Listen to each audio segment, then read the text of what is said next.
Back on the Monday, the first section, a new series of Open to Question. A selection of guests, from Home Secretary Douglas Hurd to comedian Pamela Stephenson, will be stepping into the arena to be quizzed on the spot by young people from all round Britain. After that, we have the repeat of That Was Then, This Is Now next week. We made it, man.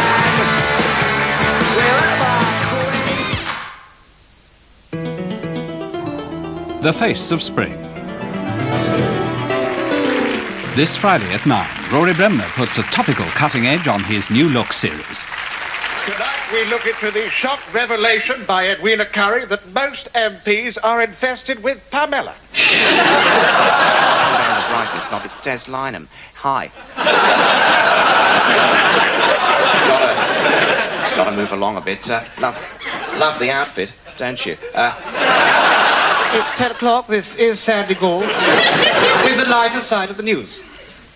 That's all from us. Good night. Sleep well. Rory Bremner back at 9 o'clock this Friday. In 50 minutes, a group of women recall their story of courage, achievement and humour when in 1942 they caused quite a stir among the fighting troops in the deserts of North Africa as part of a mobile hospital unit attached to the Free French Army. Tin hats and silk stockings after a Top Gear special on last year's Classic Marathon, recreating the golden age of rallying, the Great Chase.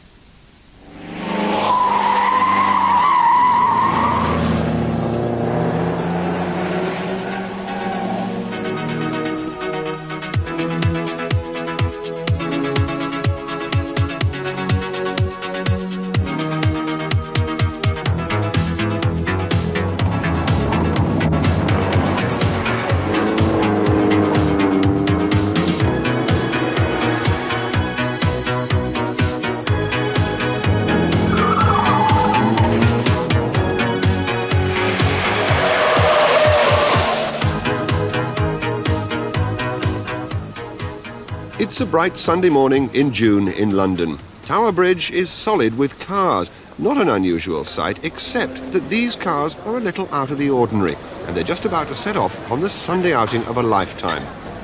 100 cherished survivors from a time when motoring was a pleasure. Remember when motoring was a pleasure, when AA men saluted, petrol was £0.50 a gallon, and the nearest traffic jam was more than 100 yards away? Ah, well. These lovingly matured motors are about to compete in Europe's longest classic car rally ever, the Pirelli Classic Marathon. There are entrants from 8 countries, including Holland. This 1952 MG nearly didn't make it. A piston broke on the way to London, and they spent all night replacing it. There are ordinary motorists like you and me, and there are rally stars from the golden age of motoring. Anne Hall, for instance. Just have a look at the tyres before we She's start. generally recognised as one of the world's greatest women rally drivers of all time. And Bill Bengry, who drove this Ford Cortina in 1968 in the London to Sydney Marathon.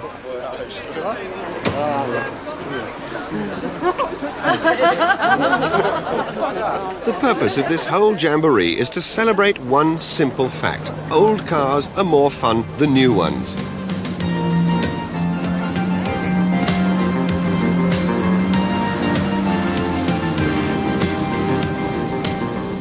There's an incentive too, an Alpine Cup.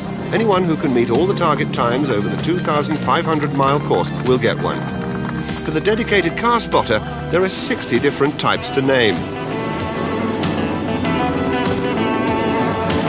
The 1934 Lagonda is the oldest car in the rally, in its British racing green and Union Jack, and owned, as it happens, by a Dutchman.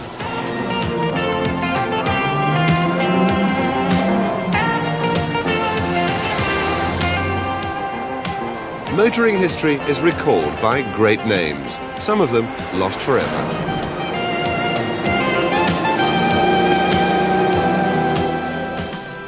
The marathon is designed to give these enthusiasts a taste of the rally routes their own cars might have competed over when they were new. Reims, once the home of the French Grand Prix. Les Bains, traditionally one of the gathering points for the Monte Carlo Rally. Milan and Monza for the modern Grand Prix circuit. Then through some of the most beautiful landscapes in Europe, the Alps and Cortina, our Cortina. Any surviving cars then attempt the 9,000-foot Stelvio Pass into Switzerland. Then it's back to London for the finish and the prize giving. The 7 days will be punctuated with tests of driving skill and all-out rally stages against the clock. The organisers want it to be just like an authentic rally. And these people are serious. Is that any way to treat a precious old Elvis?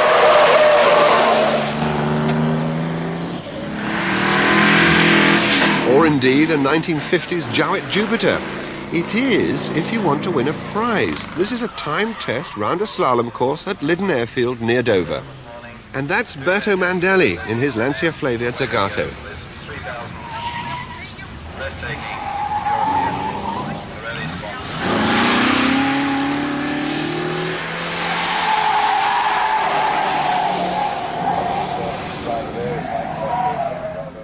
And how about this E-Type Jaguar? Henry Pierman owns a garage, and who said just as well?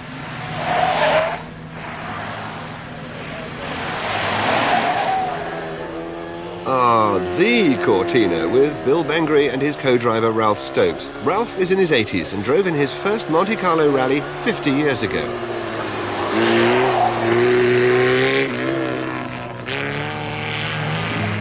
The 1950 Healey Silverstone was designed by Donald Healey before his long collaboration with Austin.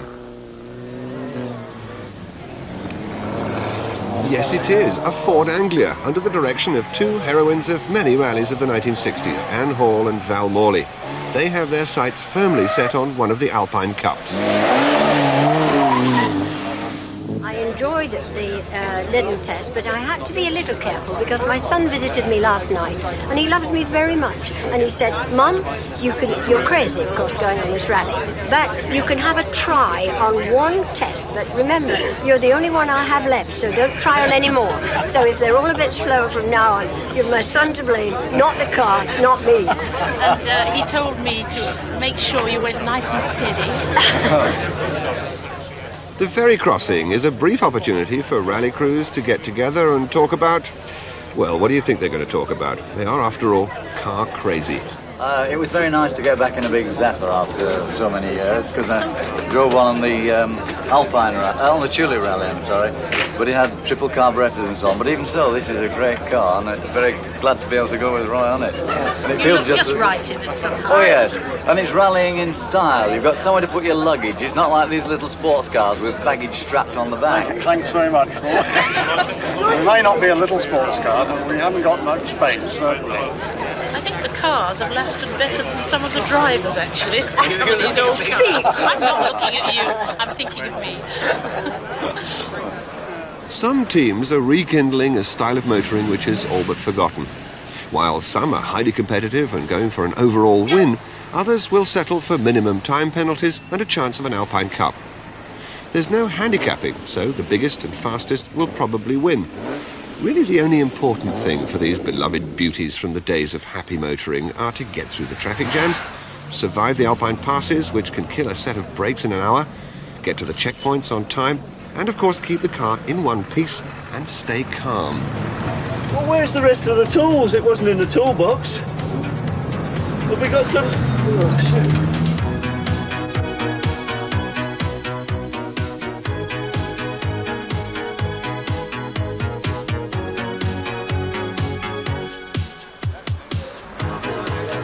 This first stretch of France is long and tiring, so the organisers have thoughtfully put the first overnight halt in the heart of Champagne country. The rallying hasn't really started yet, but even so, at the end of day one, 5 cars have failed to make it even this far.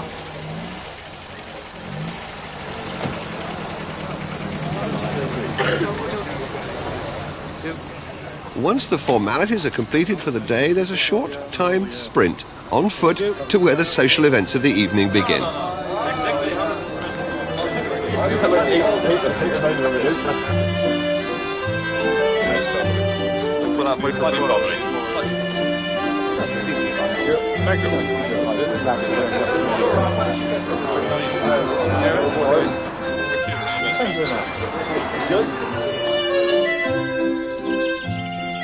Next day, the unchanging, gentle pattern of life goes on. The vines are checked and tended the way they've always been. nothing disturbs the peace and stillness as the champagne grapes mature. Nothing, that is, unless there happens to be a classic car rally going on. This XK120 completed the Alpine Rally 37 years ago and is still going strong. The AC Cobra of Atkins and Lyle is leading at the moment. It's the most powerful car in the rally. Driving on the left's okay, by the way, because they've closed the road. There's a Ford Zephyr, Sutcliffe and Dixon in command. And a Morris 1800, the actual car in which Paddy Hopkirk came second in the London to Sydney Marathon. The Lagonda is about to retire with its engine bearings wrecked. Astonishingly, the owner is to dash home, pick up another of his cars and Alvis and try to rejoin the rally, but they won't let him. The HRG of Tim Jackson's stops shows no sign of living up to his name. And there's the Anglia powering through the stage, beautifully driven by Anne Hall with total disregard for her son's instructions to drive slowly. It's normally pretty quiet round here, so this invasion has set the official nerve ends twitching. And it's brought the locals out in force. What they're seeing flash before their eyes is the history of European motor competition. They probably know as much about driving fast on these roads as anyone in the rally.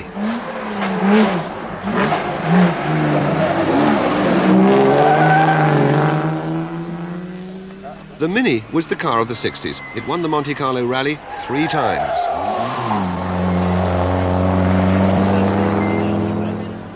Eric Carlson seemed to be unbeatable in the days of the old two-stroke Saab. He's not driving this one.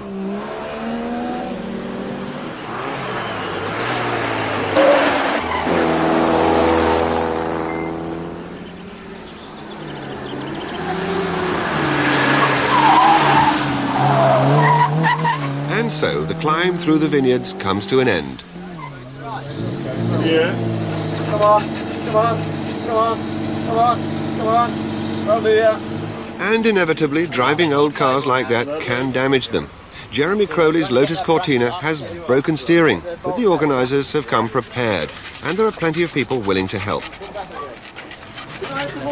In this case, the job is taking too long, and Jeremy will have to bid farewell to his chance of an Alpine Cup.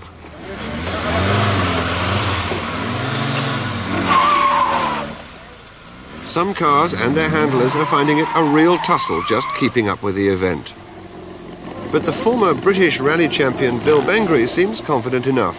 Compared with some of the serious rallies he's won, even this must seem easy. The rally has reached one of its great sentimental landmarks, the old Grand Prix circuit outside Reins. The pits are still there, the control tower, the stands. The faded buildings still seem to echo the great greasy overall tradition of motor racing, when heroes were a little rough around the edges and triumph was often tempered by tragedy. To our marathon drivers, motor racing has never had quite the atmosphere it did in the heroic era of Juan Fangio, Mike Hawthorne, and Sterling Moss. Safety was hardly an issue then. No seat belts or automatic fire extinguishers. And they were visible heroes, humans with faces and arms. The combat wheel to wheel was out in the open.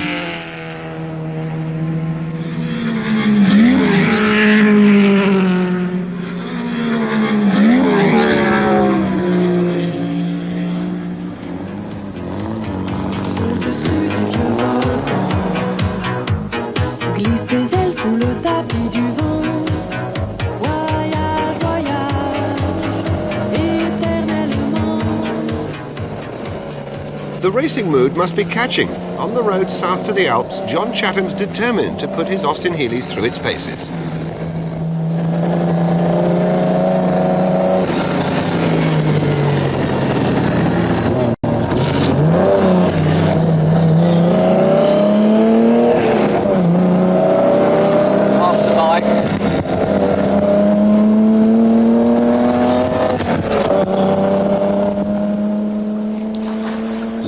Bourget is a welcome sight at the end of a long, hot day's driving. It means the rally has reached Aix-les-Bains, which used to be the traditional gathering point for the treacherous climbs into the Alps on the Monte Carlo Rally.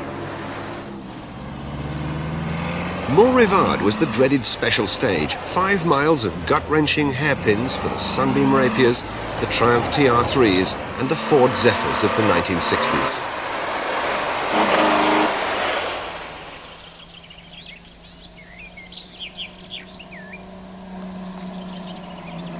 It's not that much easier in daylight and in the summer.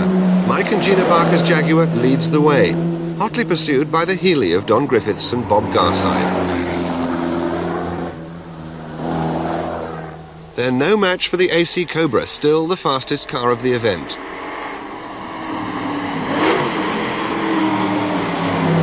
Sterling Moss won 3 Alpine Cups in succession in a Sunbeam Alpine just like this.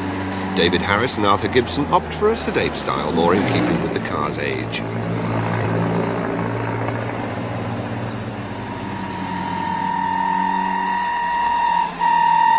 Mini drivers don't change, and the rally rules do say the co-driver has to have his own horn button.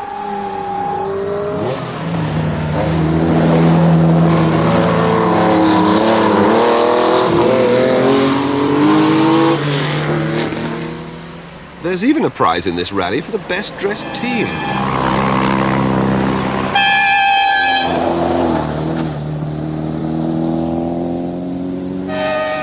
Among the spectators, one of Britain's most successful rally teams ever, the twins Don and Earl Morley. They had to earn a living from their farm, but once harvest was out of the way, they were a force to be reckoned with.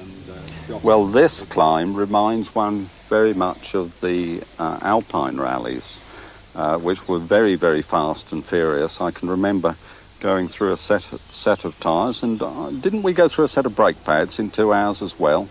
On this sort of going. The worst thing about it was the noise and talking to one another. Because we were on pace notes and with practiced hills, we had to have intercom built into the crash helmets. It was, in fact, the heat as much as the noise that was the problem. With those Healeys, the floors got as hot as anything from the exhaust system. And I remember on one occasion, and don't you remember, Earl, that you had blisters on your feet with the exhausts were just under the passenger floor. And, you know, it was very, very hot indeed. Today, on the same stage, Mike Sutcliffe and Roy Dixon are still battling on in their Zephyr. Hey, you're all right. Go on and again. And again, sweeping.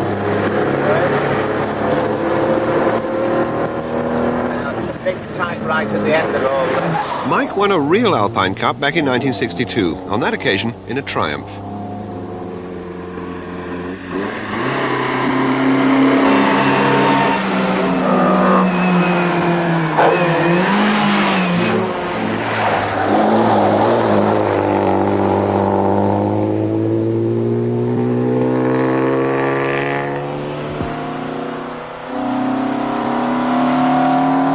Near the top, Sutcliffe and Dixon have the oldest conversation in rallying. Where am I going now? Brevard one. That way. It's that way, Mike. Okay, got plenty of time. All right. Oh dear.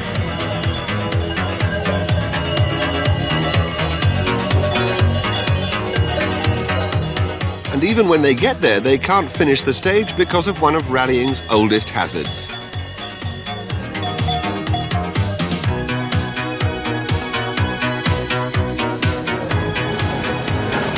Is hairpin or not? Yes.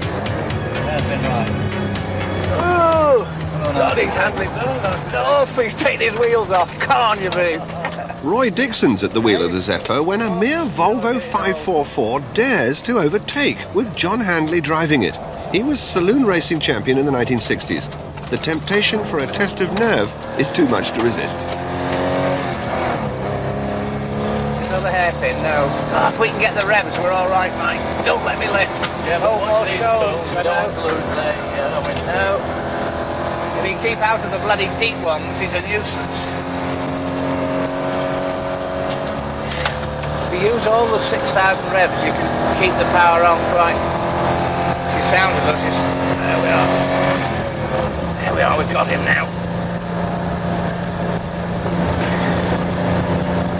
Come on. Yeah. Come on, you beast. Come on. Nothing. I think you'll get him on the Stelvio, Mike, if you use all the revs.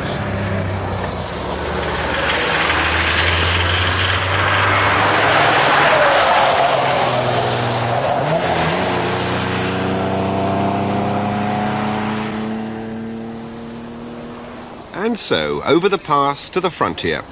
The French customs at this tiny outpost respond to the invasion of 100 elderly cars with charm and courtesy. Bonjour. Si.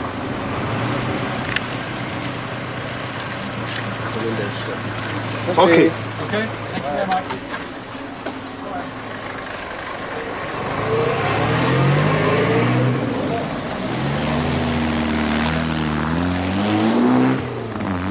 The Italian authorities, on the other hand, decide they want souvenirs. See what he's got. Buongiorno. How do you do?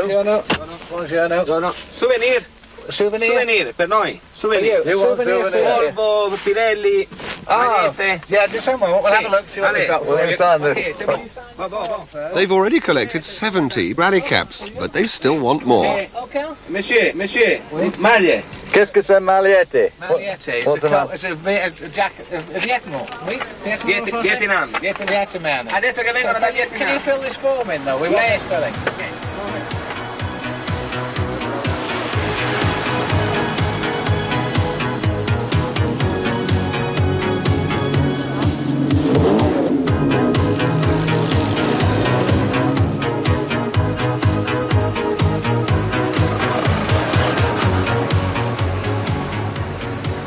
As the cars leave Susa on their way to Milan, great stories are beginning to emerge, like the president of Italian motorsport, Fabrizio Serena, in his Alfa Giulia, dicing with Ann Hall's Anglia and blowing up his engine in the process.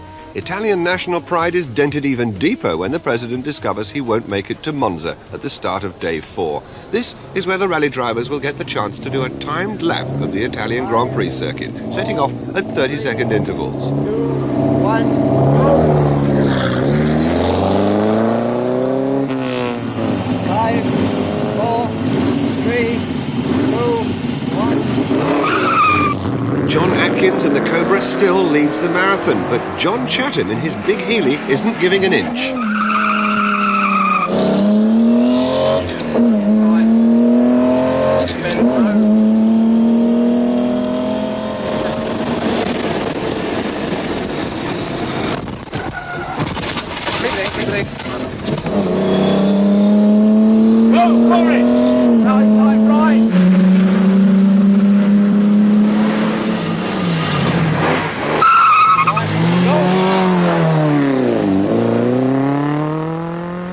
Stretton and Francis spent all night hitchhiking 900 miles to replace their broken differential.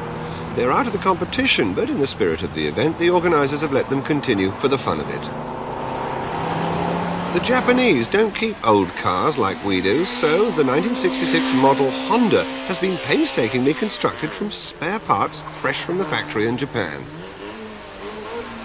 72-year-old Peter Binns insists on wearing the correct line in tweeds, whatever the weather.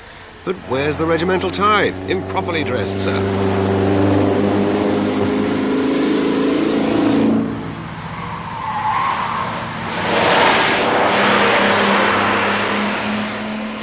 The youngest competitor, Paul Brace, bought his Porsche as a wreck for £2,000 and restored it himself.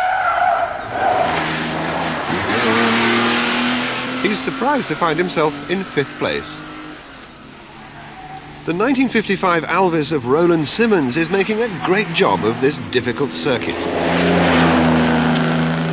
while Luca Grandori in his Alfa is patriotically redesigning it. A gambit not popular with the gentlemen of Her Majesty's Press.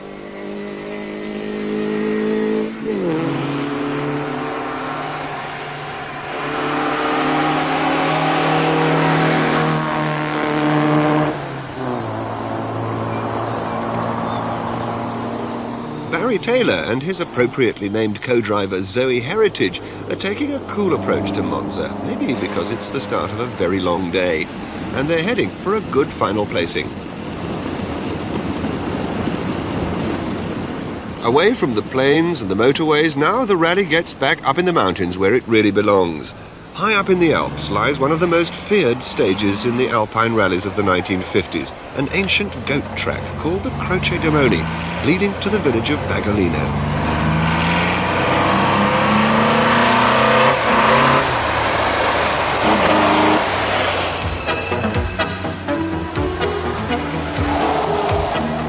At least it has a bit of tarmac on it these days, but it's still a tough drive. Now the competitors are discovering what the organisers meant by the word marathon.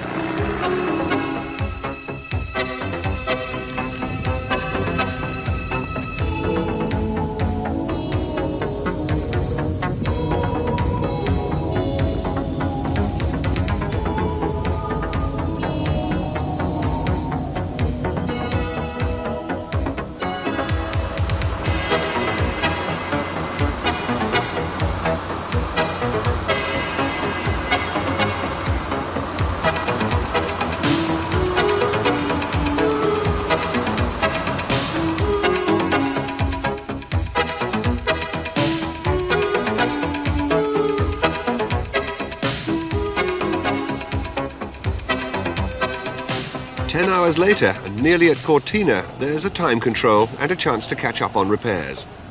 Peter Banham doesn't hesitate to help a competitor, least of all Anne Hall. These frequent, selfless acts of helpfulness are going to win Peter the Spirit of the Rally Award. I thought we'd be better not to check it. It only blows out the excess.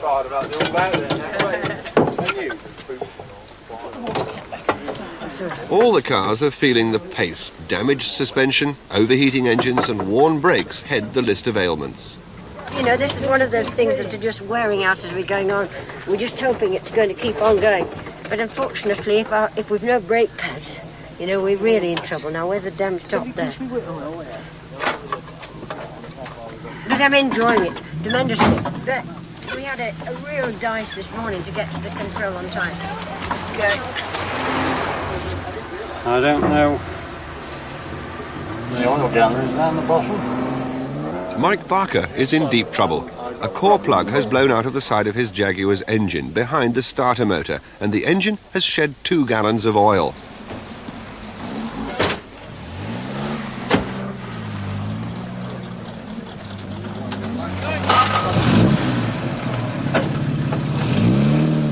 He has a spare plug, but he doesn't know if his engine bearings are ruined.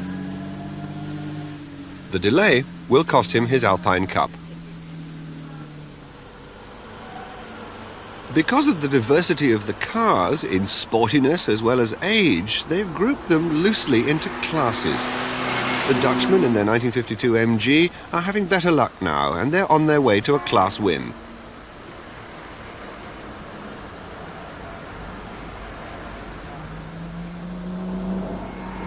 This is the kind of country the Healeys are best at. Tony Barranco and Kevin Law are racing down the hill towards Cortina in hot pursuit of a group of 3 Porsche 356s from Spain. The 4 of them have turned the event into a mini rally of their own.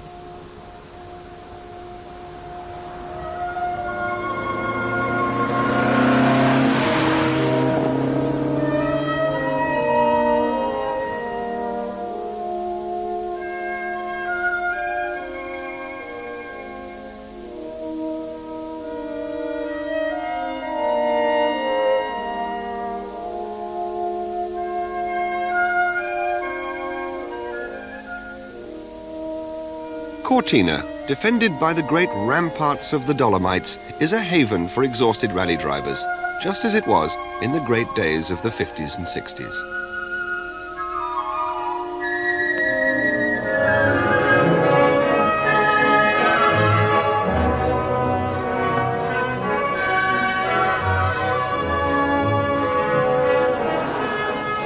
This is as far away from the London start as the rally goes. To get here this fast in a modern car with disc brakes, 4-wheel drive and modern fuel-injected engine would be a major feat. It's a tribute to the qualities of these classics and their drivers that no fewer than 87 of them have completed the first half of the marathon. But just as in any rally, it's taking its toll. Here's the second oldest conversation in rallying. Where are we? Where are we? It's Wednesday. Yes, and it's Cortina. This HRG of Tim Jackson's stops actually competed in the 1948 Alpine. Now it's well ahead of many of the newer cars. Which is more than can be said for the other HRG in the marathon, with an almost inconsolable Peter Binns at the wheel. Oh, welcome. Say nothing, he's got me up the wrong bloody thing. Welcome. What's all This is a present from the and this is a parking ticket. You have to show it here in the way. Okay? Yes, thank you. That's nice. Thank you very much. Mike Barker is triumphant, with some justification. He completed a major roadside repair on his engine with just a basic toolkit. The officials are full of admiration. Well, how much were What did we come in at? 29? Yes, so we've lost 55 minutes. But still in. That's nice. Still in, yeah. More good motoring tomorrow. Yeah. Cortina Hill will be nice. Right. And we'll see how this goes round auto test, won't we? I can just see you doing a handbrake turn, and it's going to be wonderful. Okay. We'll Okay. move on. Have a well-earned rest, anyway. Arrivederci.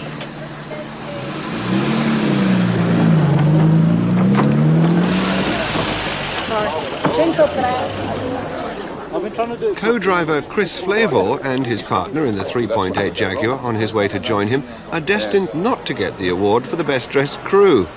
To make matters worse, they've modified the front suspension of their car so that it rides too high off the ground. When asked about the effect on the car's handling, they were forced to admit it's like a supermarket trolley.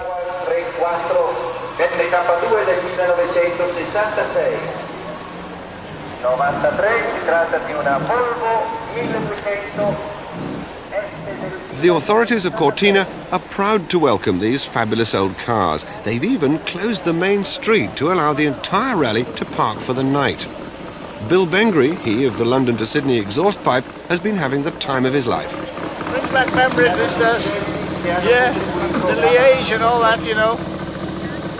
No brakes as usual. We've had a hell of a time coming down that hill. Just the gearbox. Otherwise the car's been fantastic. We haven't done anything wrong till the brakes backed up. Well, it's only the pads have come off. It's our own fault, really.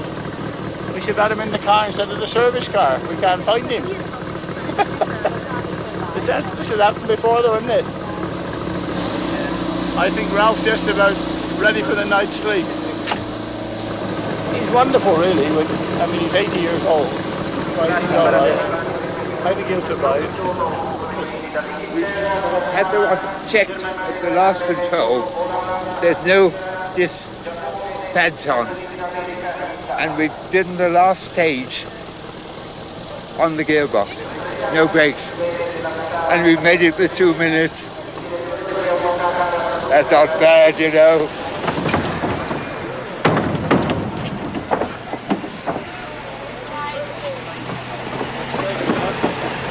The attitude of the locals, we think, has been very good, considering that we've been held up a lot in traffic and had to make it up on the road. Their attitude is excellent.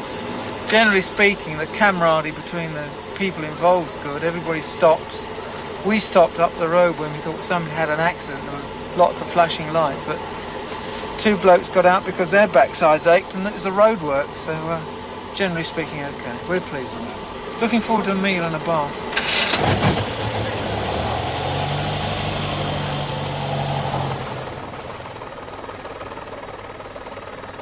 Day 5 starts with a climb of 6 miles from just outside Cortina to the Passo Giao.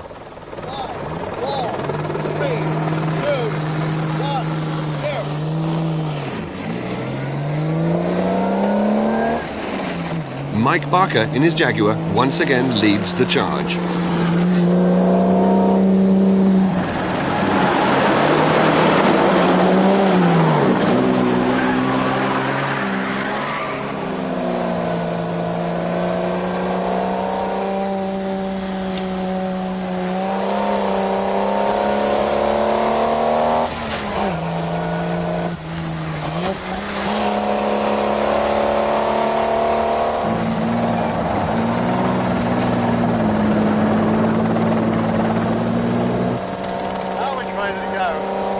Watch out for the cows.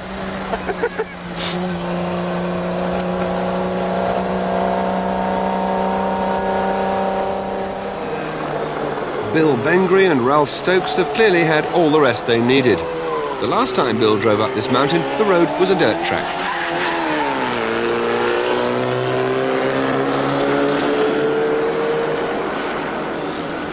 Keith and Lynn Pettit are on their honeymoon. If their marriage survives this, it'll survive anything.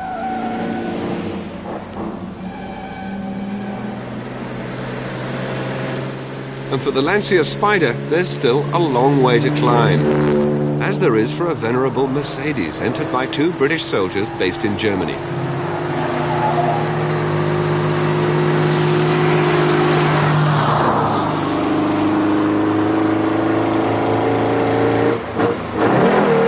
The target speed up this steep climb is 32 miles an hour, too fast for an old Saab V4, and indeed for a 6-cylinder Wolseley.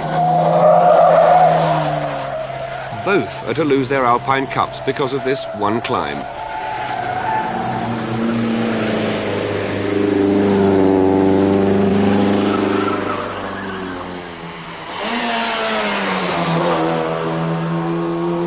The spare parts from which the Honda replica has been constructed seem to be holding together well. Kumakura and Kobayashi are in 23rd place.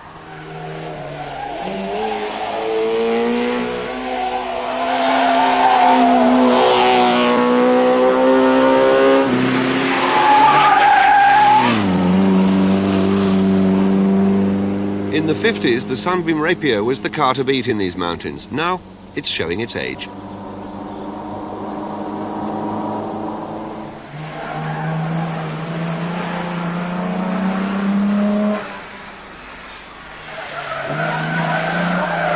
Chatham's Austin Healey is doing well, but at every stage it's just losing ground to its chief rival, the AC Cobra.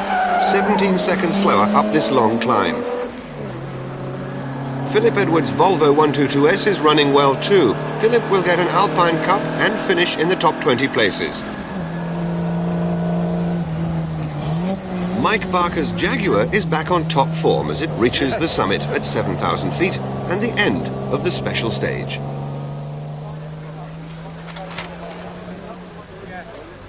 Back on the outskirts of Cortina, there's a well-earned half-day off. An opportunity to sightsee or, as proved necessary for most cars, make vital repairs before setting off on the second half of the marathon. Den Green was the mechanical wizard who built and cosseted countless BMC cars through the golden age of British rallying. When Healeys, Mini Coopers and MGs won, he was there behind the scenes, keeping them on the road. His role here is to offer his mechanical skill to any entrant who needs it, a sort of AA Superman.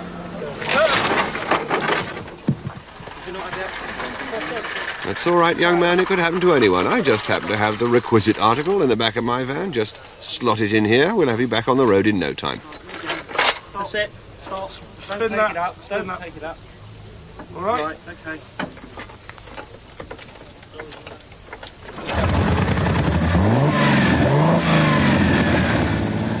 The young man who restored a Porsche from scratch and his co-driver are on their first ever rally.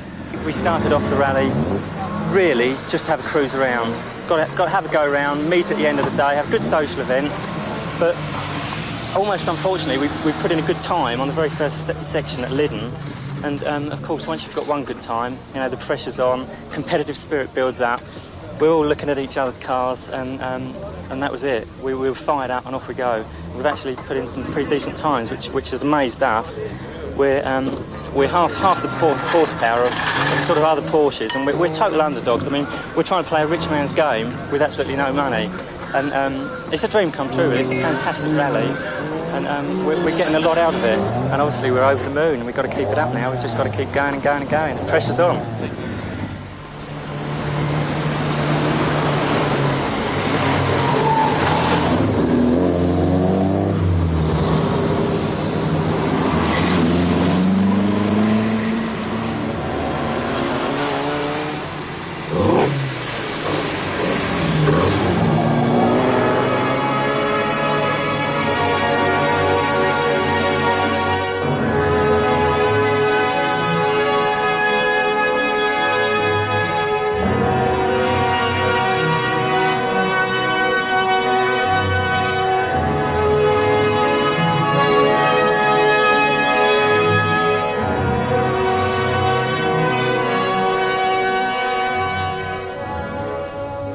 The most awe-inspiring stage of this colossal rally is the great Stelvio Pass. The cars will climb to a height of 9,000 feet through an arm-breaking 48 hairpin bends. Anne Hall must remember with some pain driving up this very pass on a Liège rally in a Ford Zephyr.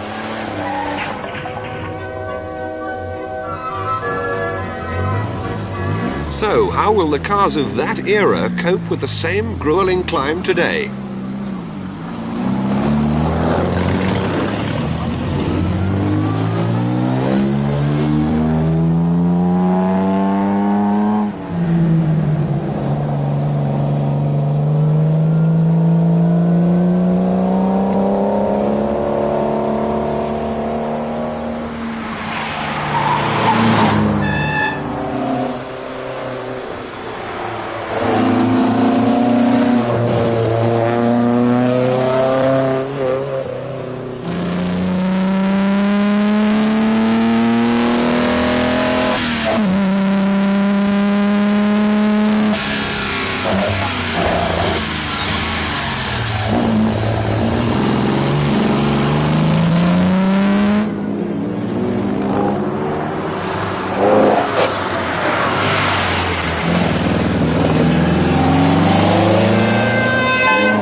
At 6,000 feet, the scenery just gets grander.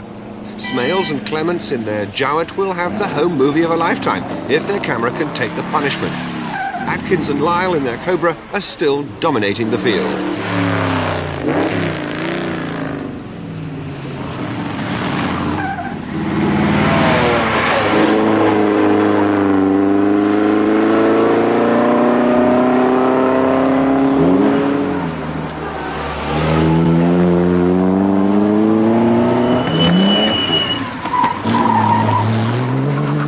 The big Healeys are still fighting for all they're worth. John Chatham is waiting for a chance to overhaul the Healey Silverstone and must be hoping that his rivals in the AC Cobra will make their first mistake.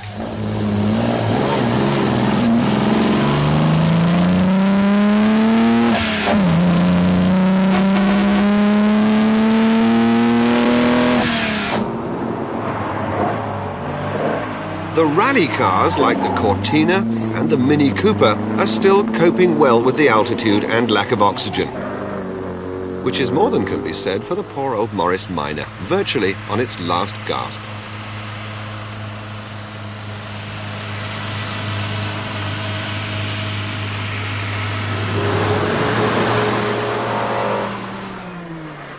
Alfa Romeos, Jaguars, Triumphs, whining gears, straining engines, this really is turning into the great chase.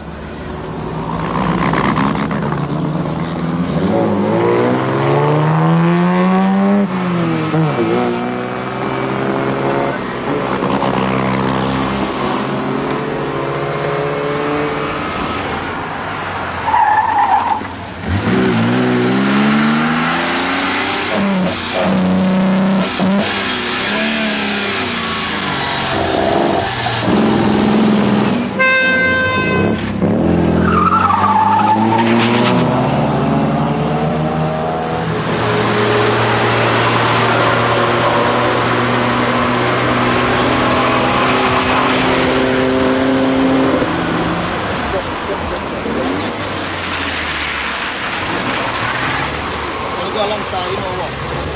12, 24, 26. Another one straight away, Claire.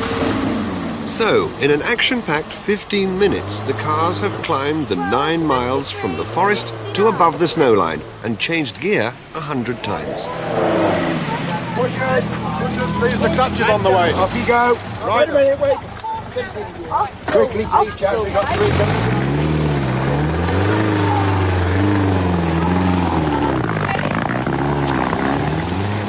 Right, that's your start time for the next The Anglia of Vic Ryland and Bob Lyons has a third crew member, Mrs. Ryland, cooped up in the back.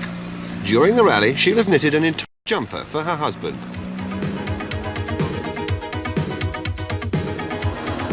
The toughest stage is over. The convoy now heads back to London. Almost immediately, Bengry and Stokes are in trouble. A minor navigational error has them climbing the Stelvio Pass again, but from the other side. The time penalties leave them well down the field in 75th place.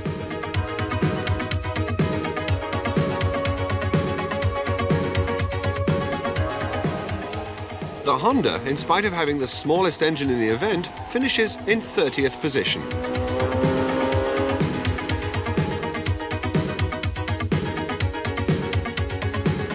Mike Sutcliffe now has a second Alpine Cup to add to his collection.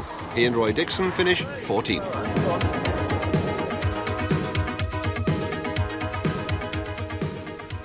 Paul Brace and Ashley Briston, the poor youngsters playing a rich man's game, finish in an astonishing 6th position and also take home an Alpine Cup. John Chatham and Ken Bartram have tried everything they know short of sabotage to get past that slippery Cobra, but they have to settle for a defiant 2nd place by only 39 seconds after the final stage at Crystal Palace.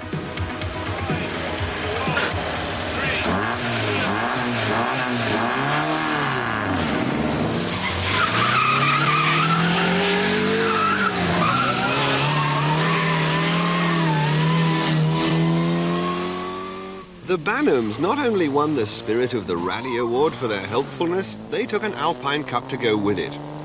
We still don't know what's in the back of that Anglia with Mrs. Ryland to weigh it down like that. They finish in 69th place. In the other Anglia, Anne Hall and Val Morley, impeccable to the end, have overcome huge mechanical problems with their car, and they qualify for yet another Coupe des Dames.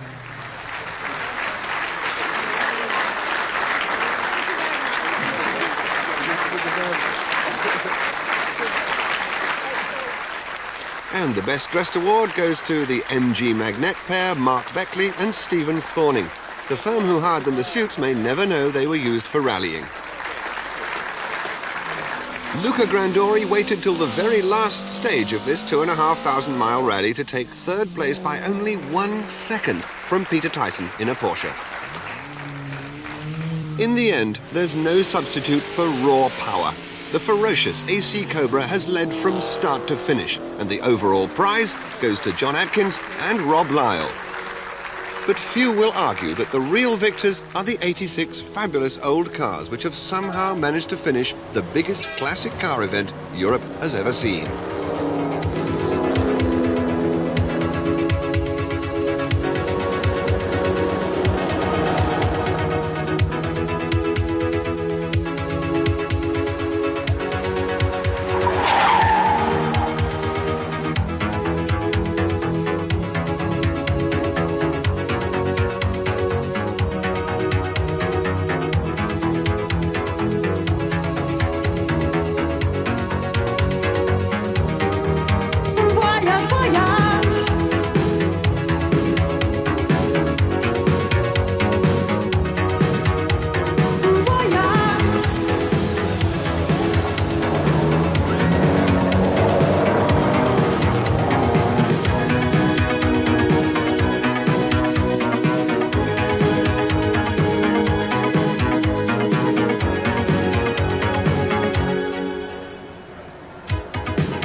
In next week's Top Gear, William Woolard visits the British Commercial Vehicle Museum at Leyland in Lancashire.